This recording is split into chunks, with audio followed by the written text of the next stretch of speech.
할렐루야. 오늘 하나님께서 함께 하심을 믿습니다. 이번 주 제가 기도하면서 하나님께서 계속해서 말씀해 주시는 마음의 깨우침이 있었습니다. 바로 우리 교회를 통해 더욱더 예수님만이 드러나야 하고 또 예수님만이 더 자랑되어야 한다는 확신이었습니다. 그러기 위해서 필요한 것이 무엇일까 마음에 계속 기도하면서 하나님께 물어보았습니다. 여러분, 사람이 누구나 자신의 관심이 가는 것에, 자신이 사랑하는 것에 자신의 삶이 이끌리게 되죠. 최근에 제 아들이 밥 먹을 때마다 항상 물어봐요. 점심을 먹으면서 물어봅니다. 아빠, 이거 점심이야 저녁이야? 밥 먹는 시간이 너무나 좋아서 점심 먹으면서 미리 저녁 걱정을 하는 거예요. 얼마나 좋았는지, 밥 먹는 게 얼마나 좋았는지 그런 말을 했을까 생각이 들었습니다. 여러분, 신앙생활도 해야 돼서 그냥 하는 것과 예수님이 좋아서, 예수님을 사랑해서 하는 것은 다를 수밖에 없습니다. 해야 돼서 하면 짐이 되고 의무이지만 주님을 사랑해서 하면 내가 지어야 할 하나님의 맡겨주신 짐도 기쁨으로 지을 수 있습니다. 오늘 본문 말씀을 보면 예수님을 사랑하고 예수님 중심으로 성장하는 한 교회를 소개하고 있습니다. 그 교회의 이름이 바로 안디옥 교회입니다. 안디옥 교회는 최초의 이방인들이 세운 교회이자 또 최초로 사도 바울이라는 자를 세계 선교사로 파송한 사도 바울의 모교회라고 볼 수가 있습니다. 그리고 안디옥 교회가 최초로 예수님을 따르는 제자들이 세상 사람들에게 크리스찬이라는 타이틀을 얻게 됩니다. 그러니까 그만큼 선한 영향력이 있었던 교회라고 볼 수가 있죠. 그래서 오늘 안디옥 교회의 이 말씀을 통해서 안디옥 교회가 어떤 교회였고 또 안디옥 교회에게 임했던 하나님의 은혜가 우리 공동체와 여러분 한 사람 한 사람에게 그대로 임하는 그런 복된 시간이 되기를 축복합니다. 오늘 안디옥 교회의 탄생 과정이 일단 어땠는지 한번 살펴보겠습니다. 본문 말씀 19절입니다. 19절 한번 같이 한번 읽어보겠습니다. 시작. 그때에 스데반의 일로 일어난 환란으로 말미암아 흩어진 자들이 베니게와 구브로와 안디옥까지 이르러 유대인에게만 말씀을 전하는데, 여기서 이제 그때에라는 말은 앞서 10장 11장에 베드로가 전한 복음을 통해서 고넬료라는 이방인이 복음을 받고 이방인들에게 생명 얻는 회개, 하나님께서 그 은혜를 주셨던 복음을 받아들이기 시작한 때입니다. 그런데 여기서 그때에라고 하고 계기가 나오죠. 사람들이 흩어져서 복음을 전하게 된 계기가 나오는데 그 계기가 무엇입니까? 스데반 집사님의 죽음 때문이었다는 거예요. 예. 여러분, 복음을 전하는 성도의 삶은 살아 있을 때도 하나님의 영광을 선포하지만 죽어서도 하나님의 영광을 선포합니다. 죽어도 하나님의 영광을 선포할 수 있는 귀한 복된 성도의 삶이 바로 저와 여러분의 삶이에요. 그런데 여기서 문제가 있습니다. 이게 뭐냐면 핍박으로 흩어져서 복음의 말씀을 전하기는 전하는데 안디옥까지 가서도 복음을 전하는데 누구에게만 전했다라고 말씀하고 있죠? 유대인에게만 전했다라고 얘기해요. 사실 안디옥은 여러분 이방인들이 굉장히 많은 도시예요. 훨씬 이방인들이 많았는데 안디옥까지 지금 이 사람들이 복음을 전하는데 유대인에게만 굳이 찾아가서 전했다라는 거예요. 왜 그랬을까요? 왜냐하면 유대인들은 기본적으로 메시아 사상을 믿고 있어요. 자기들을 구원할 하나님을 기다리고 있는 자들이에요. 그러니까 하나님의 존재에 대해서도 믿는 자들입니다. 그러니까 우리가 유대인들에게 가서 복음을 전하면 너무나 쉽겠다라고 생각을 한 겁니다. 근데 이방인들은 전혀 하나님에 대해서 알지 못하죠. 근데 여러분, 이게 문제였던 거죠. 그것은 자기 생각과 자기의 세계 그리고 유대교 전통에 갇힌 생각이었어요. 그래서 유대인들에게만 복음을 전한 거예요. 하나님은 분명히 창세기 12장에 아브라함을 선택하셔서 아브라함을 통해 모든 열방이 예수 그리스도를 믿고 복을 받을 것이다라고 분명히 약속하셨습니다. 그래서 여러분, 우리가 복음을 전하는 데 있어서 가장 위험한 방해 요소 중에 하나가 무엇이냐? 바로 우리가 하나님을 믿지 못하는 불신이라는 거예요. 바로 우리의 전통에 갇혀서 설마 저 사람이 복음을 받아들일 수 있을까라고 하나님을 불신하는 거예요. 우리가 이 땅에 교회가 존재하는 이유를 분명하게 알아야 되는데, 그것은 무엇이냐면 하나님을 도저히 몰라서 예배를 드리지 못하는 곳곳에 예배자가 세워지고, 그리고 아무리 세상이 악해지는 것만 같아도 하박국 선지자의 선포처럼 주의 몸된 교회를 위해서 물이 바다를 덮음같이 여호와의 영광을 인정하는 때가 올 것이다. 그것을 믿고 우리는 모든 열방의 사람들에게 복음을 전파해야 된다라는 그 사명이 우리의 교회의 사명인 줄로 믿습니다. 그래서 여러분, 성도인 저와 여러분은 늘 깨어 있어야 합니다. 익숙한 순종에서 믿음으로만 할 수 있는 어려운 순종의 자리까지 나아가야 하고, 익숙한 신앙생활을 싸우기 위해서 낯설은 신앙생활의 자리로 나아가서 나를 통해 저 사람이 주님을 만날 수 있다면 기꺼이 내가 그 순종의 자리로 나아가겠습니다 라는 이 영적인 파수꾼의 자세를 늘 가지고 순종해야 될 줄로 믿습니다. 그래야 하나님은 지금 그렇게 하나님의 말씀을 순종하는 자들을 통해서 일하십니다. 오늘 본문에 그렇게 순종하는 사람들이 등장을 하죠. 20절에 나옵니다. 20절 보면 그 중에 구브로와 구레네 몇 사람이 안디옥에 이르러 헬라인에게도 말하여 주 예수를 전파했다라고 말합니다. 여기서 보면 누가가 이방인들에게 복음을 전파한 이 사람들의 이름을 밝히지 않았습니다. 무명인들이에요. 그냥 이렇게 표현을 하고 있죠.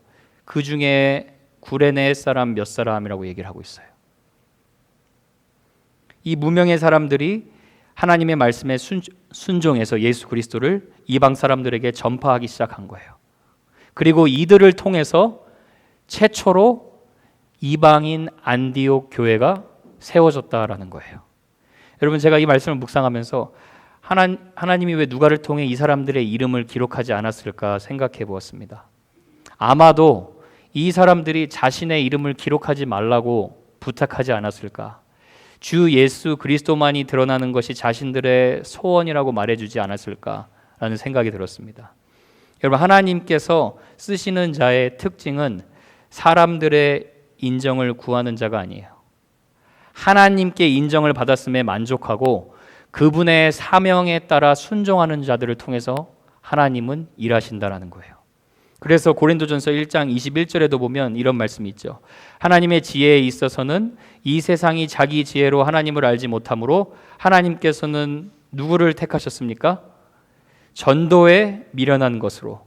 이게 무슨 뜻일까요? 그저 복음으로 내가 변화되고 복음을 내가 전하면 그 복음을 통해서 다른 사람이 분명히 생명이 살아난다는 것을 단순하게 믿고 순종하는 그 사람들, 그 무명의 사람들을 통해서 하나님은 많은 자들을 구원하시기를 기뻐하셨다라는 거예요. 그래서 여러분, 그렇게 주님만을 자랑하고 사랑하는 순수한 이 몇 명의 성도들로 시작해서 그런지 작게 시작된 안디옥 개척교회에 엄청난 하나님의 능력이 나타나기 시작합니다. 그래서 오늘 우리 안디옥 교회의 특징 4가지를 볼 건데요. 첫 번째 21절을 보시면 21절 말씀 한번 같이 보겠습니다. 시작. 주의 손이 그들과 함께 하심에 수많은 사람들이 믿고 주께 돌아오더라. 안디옥 교회의 첫 번째 특징이에요. 주의 손이 함께 했다는 거예요. 무명의 사람들이 복음을 전하는데 주님의 은혜가 그들과 함께해서 수많은 사람들이 돌아왔다라는 거예요. 여러분, 우리가 살아가는 이 세상은 사실 하루하루가 전쟁과 같죠. 하루하루 일어나서 직장에 나가는 거, 자녀들을 양육하고 돌보는 거, 가정을 섬기는 거, 그리고 모든 일상, 그 일상 가운데서도 이 일상이 주님이 주신 것을 믿고 예배자로 살아가는 거, 그 삶에 우리가 최선을 다해 살아가지만 사실 주님의 손이 우리와 함께 해주시고 있다라는 거예요. 그래서 여러분, 우리가 자녀들을 위해 기도하고 자녀들을 사랑하는 것도 주님의 손이 함께 해주셔야 돼요. 무슨 일을 하든 주님의 손이 함께 해야 되는 거예요. 모세가 들고 있었던 지팡이가 미디안 광야에서는 그냥 양을 치는 아무런 힘이 없는 막대기였지만 하나님이 모세에게 명령해서 이 지팡이를 들고 가라고 했을 때 출애굽기 4장 20절에 보면 그 지팡이의 명칭이 바뀌어요. 하나님의 지팡이로 바뀝니다. 그리고 그 하나님의 지팡이를 통해 모세는 홍해가 갈라지는 그런 구원의 역사를 일으키고 기적의 역사를 일으키고 이스라엘 사람을 구원하는 그런 놀라운 일을 경험하게 됩니다. 왜 그럴까요? 주님의 손이 함께 해주셨기 때문이에요. 우리 사랑하는 성도 여러분, 여러분의 삶의 모든 영역에 저는 주님의 손이 함께 해주시기를 축복합니다. 주님의 손이 함께 해주실 때 어떤 결과가 있었느냐? 수많은 사람들이 믿고 주께 돌아왔더라 이렇게 얘기하고 있어요. 자, 수많은 사람들이 교회에 등록했더라가 아니에요. 수많은 사람들이 주님의 품 안에 돌아왔다, 회심했다, 변화되었다. 세상을 향해 살던 세상의 사람들이 하나님의 품 안에 들어와서 성령이 주시는 하나님 나라의 꿈을 꾸고 새 삶을 살기 시작했다라는 거예요.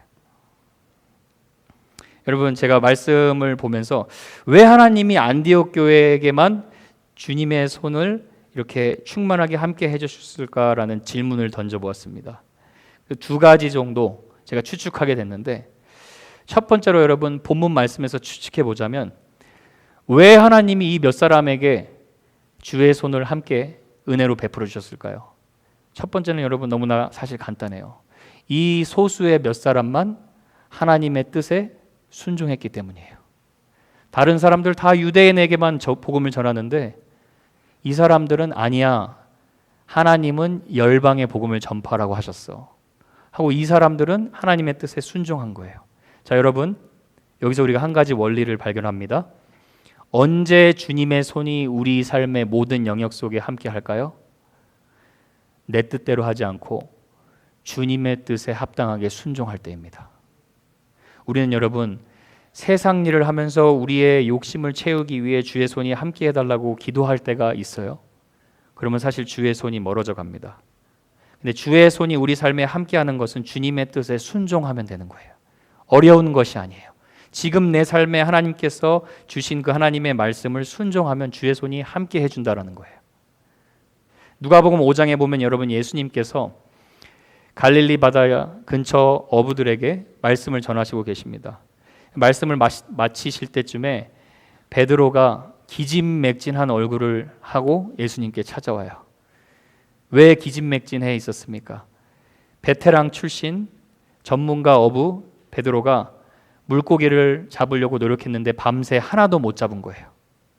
그래서 예수님이 뭐라고 말씀하셨느냐? 누가복음 5장 4절에 보면 가서 깊은 데로 가서 그물을 내려 고기를 잡으라라고 말씀하세요. 그때 베드로가 말하죠. 멋있는 말을 하죠. 밤이 새도록 수고해서 잡은 거 없지만 하나님 말씀에 의지하여 그물을 내리이다. 자, 여러분, 우리가 이 말씀을 보면 사실 베드로가 굉장히 쉬워 보이는 순종을 한 것처럼 들립니다. 그런데 굉장히 어려운 순종이에요. 왜요, 여러분? 한번 생각해 보세요. 예수님은 칼펜터예요. 예수님의 직업은 목수이셨어요. 근데 베드로는 전문가 어부입니다. 근데 어부 베테랑한테 낚시의 낙자도 모르는 목수가 가서 이렇게 낚시해라라고 말하는 것은 자존심이 죽여지는 말이에요. 게다가 지금 베드로는 물고기를 밤새 잡고 다 그물을 정리해 놓은 상태예요. 그런데 가서 깊은 곳에 가서 그물을 다시 던져라 하는 것은 배가 다시 출항해서 그 정리한 거 다시 다 들고 다시 바다로 나가는 거예요. 여간 귀찮은 일이 아니죠. 게다가 예수님이 어떠한 물에 이 그물을 던지라고 얘기하십니까? 깊은 물에 던지라고 얘기하세요. 낮에는 그물이 눈에 띄어서 잘 잡히지 않아서 그나마 가장 얕은 곳에서 얕은 낚시를 하는데 깊은 곳에 가서 그물을 던지라고 얘기해요. 그러니까 여러분 쉽게 말하면 이런 말입니다. 베드로야, 너의 실력, 너의 지식, 너가 해왔던 경험, 너의 방식, 너의 모든 100% 다 내려놓고 그냥 내 말 한마디에 한 번만 순종해라. 그랬더니 베드로가 말한 겁니다. 네, 한번 순종해 보겠습니다. 자연 원리도 거스리고 상식적으로 말이 안 되는데 주님 말씀이라면 한번 순종해 보겠습니다. 그 결과가 어땠습니까? 6절에 그렇게 하니 고기를 잡은 것이 심이 많아 그물이 찢어지는지라. 여러분, 하나님이 하시는 일이 그래요. 순종하면 낮에도 물고기가 잡혀서 그물이 찢어져요. 한 번만 순종하면 사람이 변화되고 세상이 달라 보이기 시작합니다. 여러분, 내 뜻 한 번만 내려놓고 주님 말씀에 한 번만 순종하면 갑자기 옆에 있는 그 사람이 사랑스러워 보입니다. 감사하지 못한 것에 감사할 수 있게 됩니다. 감격하지 못하는 것에 감격하게 돼요. 언제요? 한 번만 순종할 때. 그때 이제 그 그물이 찢어지는 것을 보고 옆에 있던 야고보, 요한이 놀라서 예수님께 너무 놀라서 어쩔 줄을 몰라 하고 있는데 예수님이 얘기를 하세요. 무서워하지 말라. 이제후로는 네가 사람을 취하리라. 이렇게 얘기하세요. 그리고 그 자리에서 이 모든 제자들이 배를 육지에 내려두고 주님을 따르게 됩니다. 물고기를 잡히는 것보다 자신들을 불러주셔서 자신들 같이 무능한 연약한 자들을 통해서 다른 영혼을 구원해 주실 것에 더욱더 놀란 거죠. 사랑하는 여러분, 꼭 기억하실 수 있기를 바랍니다. 하나님은 영리하고 똑똑한 자를 찾으시지 않으시고 조금 부족하고 어리숙해도 하나님의 말씀에 순종하는 그 무명의 한 사람, 그 무명의 소수, 그 소수의 사람들에게 당신의 능력을 한량없이 부어주시는 분이십니다. 우리가 그런 순종의 사람이 돼서 우리를 통해 그물이 찢어지는 것 같이 많은 사람들이 주님 품에 돌아오기를 축복합니다. 계속해서 본문 살펴보면 안디옥 교회는 하나님의 은혜가 흐르는 교회였다라는 것을 알 수가 있어요. 자, 22절에 보면 이렇게 나오죠. 예루살렘 교회가 이 사람들의 소문을 듣고 바나바를 안디옥까지 보냈다. 자, 무명의 사람들이 전하는 복음 전파에 엄청난 능력이 있었던 것 같습니다. 저 멀리 예루살렘까지 소문이 난 거예요. 여러분, 은혜는 소문이 나는 거예요. 은혜는 내가 변화됐다라는 소문이 나는 거예요. 은혜는 교회적으로서 저 사람들은 좀 정말 다른 사람이다라고 소문이 나는 겁니다. 입소문이든 어떤 소문이든 그 소문이 나면 파급력이 엄청납니다. 그래서 여러분 한 사람 한 사람 변화받고 예배를 통해 은혜 받고 하나님의 사명을 기억하는 시간이 너무나 중요한 거예요. 은혜가 소문이 나니까 이제 예루살렘에서 아주 사역을 잘 감당하고 있던 바나바를 안디옥 교회의 목회자로 보내줍니다. 대단한 것도 바나바가 아무 말 없이 순종해요. 그냥 순종해서 안디옥 교회에 이렇게 찾아왔어요. 여러분, 영적으로 아이가 태어났으면 성숙한 어른으로 자랄 수 있게 돕는 것이 목회자의 할 일이죠. 어떤 성경학자가 바나바를 보냈다라는 이 대목에서 무엇을 얘기하냐면 지금 안디옥에 일어나고 있는 이 폭발적인 부흥이 참된 부흥인지 아닌지 확인시키게 하기 위해서 바나바를 목회자로 보냈다라고도 얘기를 해요. 여러분, 맞는 말이죠, 여러분. 왜냐하면 요즘 사람들이 많이 모이고 사람들이 부흥이라고 하는 그 장소가 유흥의 장소일 수가 있어요. 엔터테인먼트. 그렇죠? 그러나 하나님의 참된 부흥은 그 부흥 자체의 현상이 아니라 한 사람 한 사람을 케어하는 것에 있어요. 그래서 여러분, 고린도 교회가 거짓 선지자들의 화려한 언변들로 성도들이 현혹돼서 사람들이 모이기 시작하는데 사람들이 많아지는데 사도 바울이 그것을 부흥이라고 하지 않고 이렇게 얘기를 해요. 고린도후서 10장 6절에 너희의 복종이 온전하게 될 때에 모든 복종하지 않는 것을 벌하려고 준비하는 중에 있노라. 사람들은 많아지는데 어찌나 서로 자기 과시를 하고 자랑을 하는지, 그래서 사도 바울이 다시 복음 안에서 사람들이 변화받는 것이 무엇인가라는 것을 고린도서 10장 17절 이렇게 얘기합니다. 자랑하는 자는 주 안에서 자랑할지니라. 옳다 인정함을 받는 자는 자기를 칭찬하는 자가 아니요 오직 주께서 칭찬하시는 자니라. 주께서 칭찬하시는 교회, 주께서 칭찬하시는 성도들이 참된 부흥을 경험하는 거예요. 근데 하나님이 그 부흥의 은혜를 유지하게 하기 위해서 항상 저와 여러분이 올바른 길로 나아갈 수 있도록 하나님의 종들, 목회자들을 보내주신다는 거예요. 그 목회자가 바로 안디옥 교회는 바나바였던 것입니다. 오늘 바나바를 보면 굉장히 아름다운 목회자입니다. 23절에 보니까 이렇게 나오죠. 그가 이르러 하나님의 은혜를 보고 기뻐했다라고 얘기해요. 안디옥 교회의 바나바는 하나님의 은혜를 보고 기뻐할 수 있는 목회자였어요. 여러분, 부흥하는 교회가 어떤 교회냐? 목회자가 하나님의 은혜를 보고 가장 기뻐할 수 있는 교회. 그러니까 여러분 저를 놓고 기도해 주실 때 조금 더 주님의 종들을 놓고 기도해 주실 때 조금 더 구체적으로 기도하실 수 있겠죠. 주님, 주의 종들이 자로나 우로나 치우치지 않고 어떤 상황에도 다른 데 관심을 두지 않고 하나님의 은혜를 보고 성도가 하나님을 사랑하는 것을 보고 크게 심히 기뻐하게 하여 주시옵소서. 이렇게 기도할 수 있어야겠죠. 사도 요한이 노년에 그래서 가장 기쁜 목회 순간을 이렇게 얘기해요. 너의 자녀들 중에 우리가 아버지께 받은 계명대로 진리를 행하는 자를 내가 보니 심히 기쁘도다. 여러분, 이게 목회자의 사명인 줄로 믿습니다. 유머 감각이 뛰어날 수 있고 센스가 있을 수 있어요.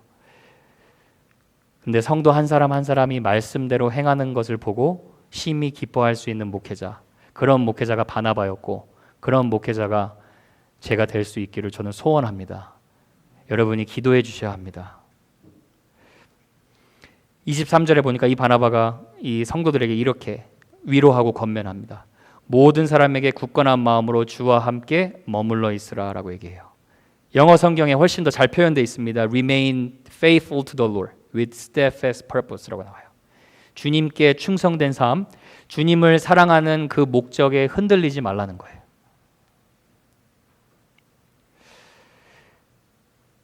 하나님의 은혜가 흐르는 교회는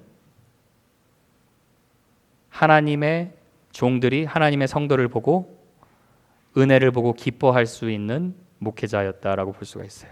또 하나 제가 여러분 말씀을 묵상하면서 왜 바나바가 이 안디옥교에 왔을 때 하나님의 은혜를 보고 기뻐할 수 있었을까 생각해 봤어요.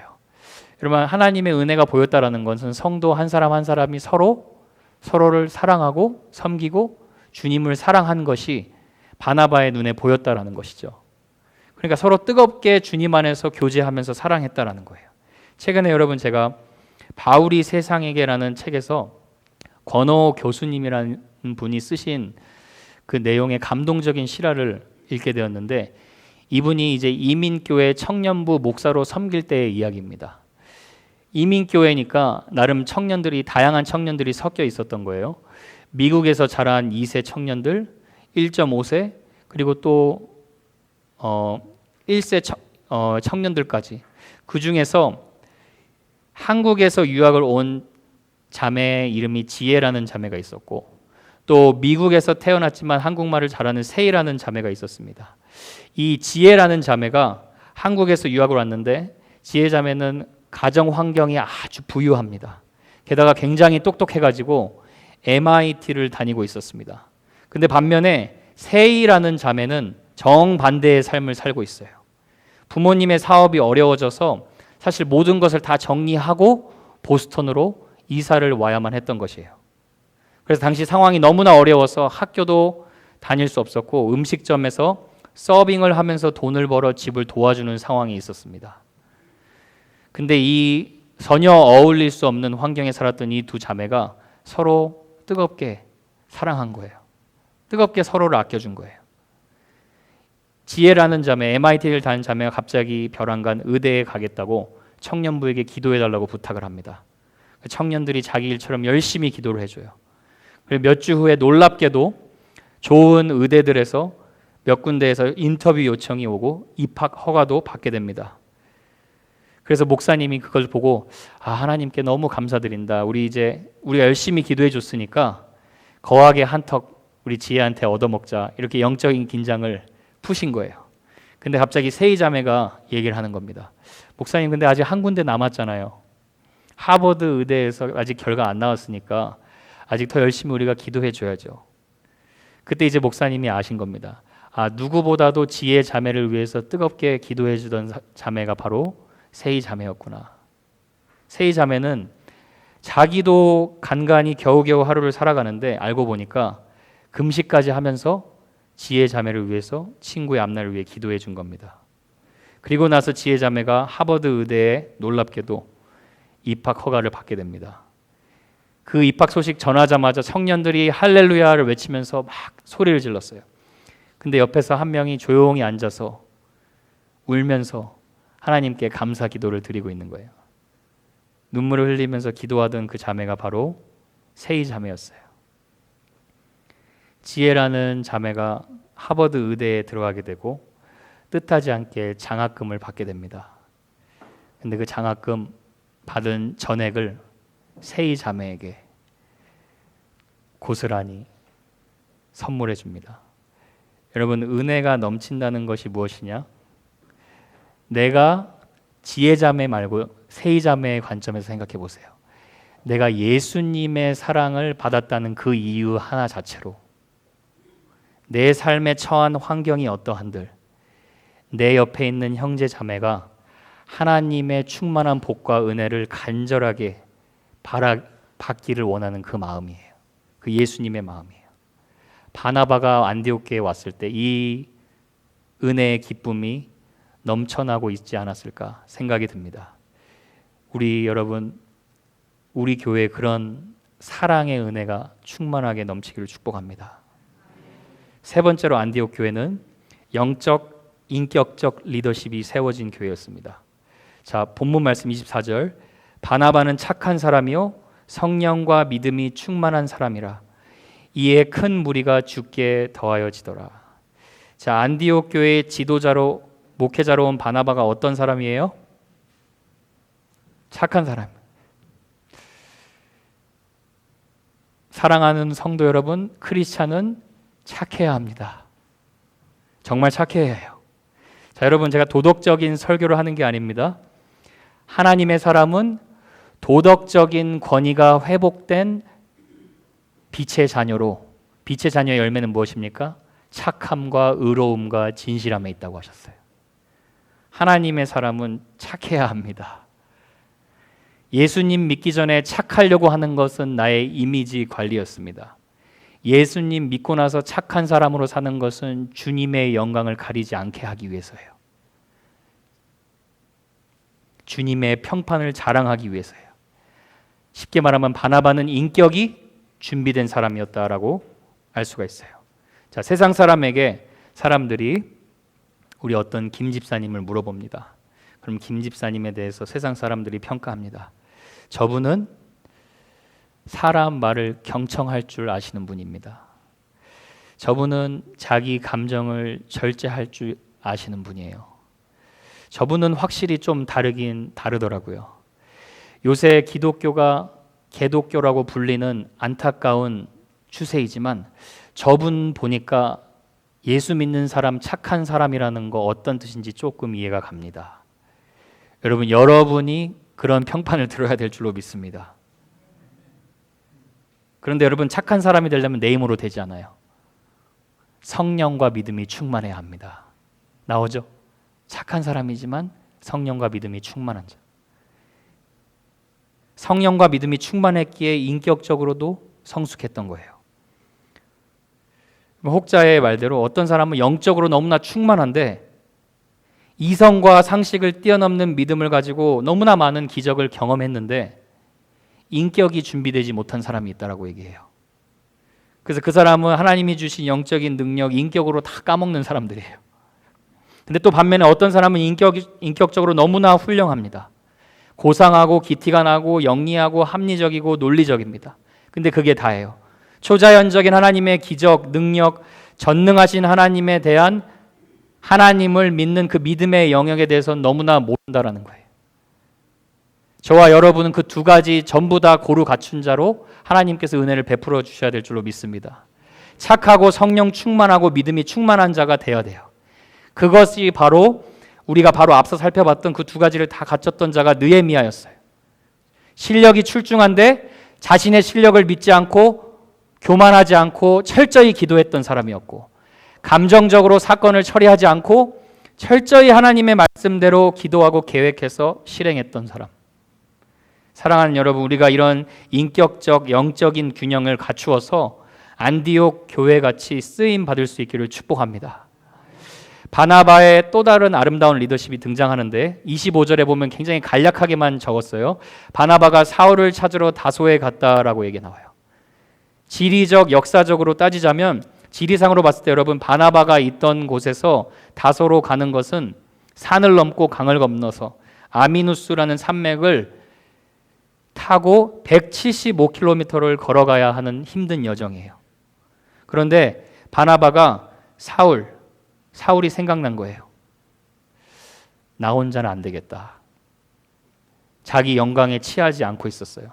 하나님이 안디옥 교회에 부흥을 부어주시는데 내 스스로 못하겠다. 사람들이 믿지 않아서 다소에서 13년이라는 생활을 혼자 하나님의 말씀을 공부하며 있던 그 사도 바울이 생각이 난 거예요. 사도 바울, 제자들이 믿어주지 않는 사도 바울이 생각이 난 거예요. 그래서 사도 바울 보고 오라고 하지 않고 직접 찾아갑니다. 직접 찾아가서 너 나랑 같이 목회하자 얘기를 하는 거예요. 공동 목회하자. 여러분, 진짜 리더는 어떤 리더냐? 좋은 팔로워를 만드는 게 진짜 리더가 아니라 좋은 리더들을 세워주는 게 진짜 리더예요. 어렵습니까, 여러분? 어렵지 않죠? 목회자의 잡이 무엇이냐? 여러분 한 사람 한 사람이 다른 사람도 예수님 믿게 할 수 있는 리더가 될 수 있도록 도와주는 것이 진짜 리더예요.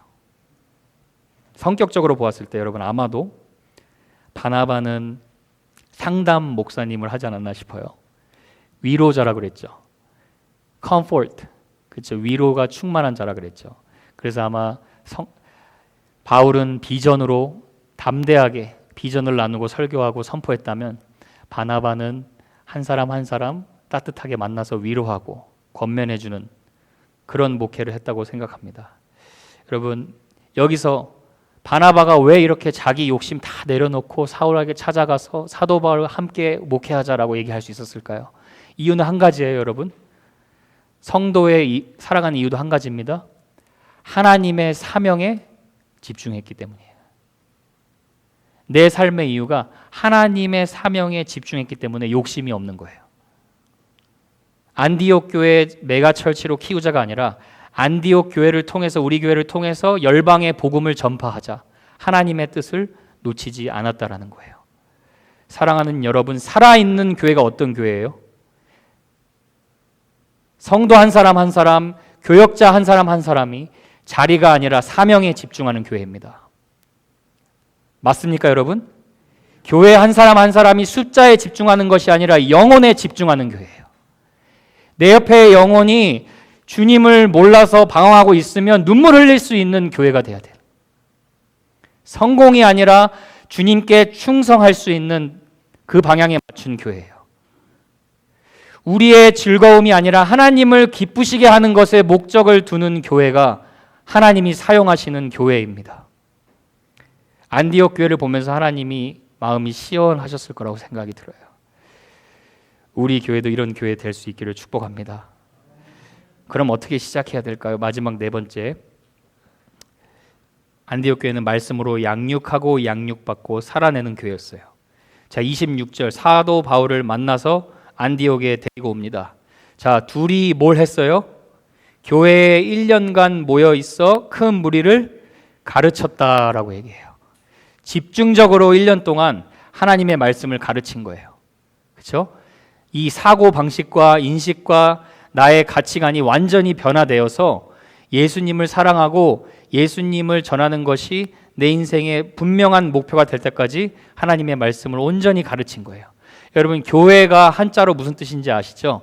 교회는 가르칠 교 모일 회자예요. 하나님의 말씀을 가르치고 하나님의 말씀을 배우려고 모이는 교회입니다. 언제까지 가르쳐야 됩니까? 죽을 때까지요? 맞죠? 근데 좀 더 정확하게는 예수님의 말씀을 빌리자면 정확하게는 가르쳐 지키게 하라. 지킬 때까지 가르쳐야 돼요. 주님의 말씀에 순종하는 것이 불순종하는 것보다 더 쉬워지고 익숙해질 때까지 가르치라는 거예요. 그리고 지킬 때까지 배워야 돼요. 그렇게 안 하면 어떻게 될까 제가 한번 상상해 봤어요. 저기 우리 교회 한번 와보세요. 왜 가야 되는지 알려주시겠어요? 일단 좋아요. 한번 와보세요. 초대한 사람이 왔습니다. 듣던 대로 사람들 정말 따뜻하고 좋네요. 근데 있잖아요, 선생님. 저는 선생님이 만난 예수님 알고 싶어요. 선생님이 만난 예수님에 대해서 소개시켜 주겠습니까? 그거는요, 선생님. 우리 목사님한테 물어보세요.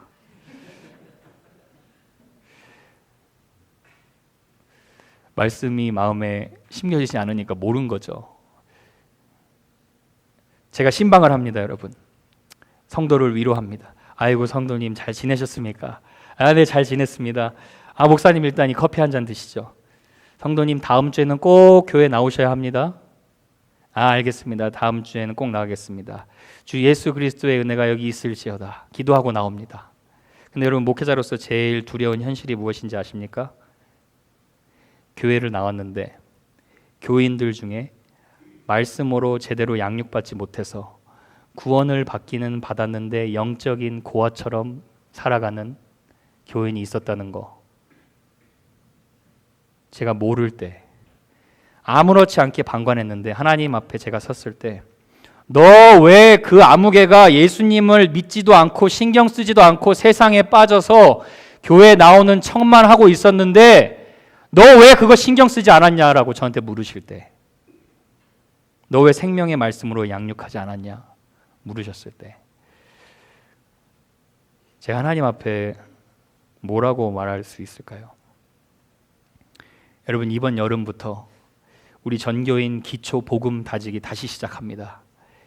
여러분의 입술에 예수님만이 자랑되고, 정치 얘기 말고요, 여러분. 사회 이야기 말고요.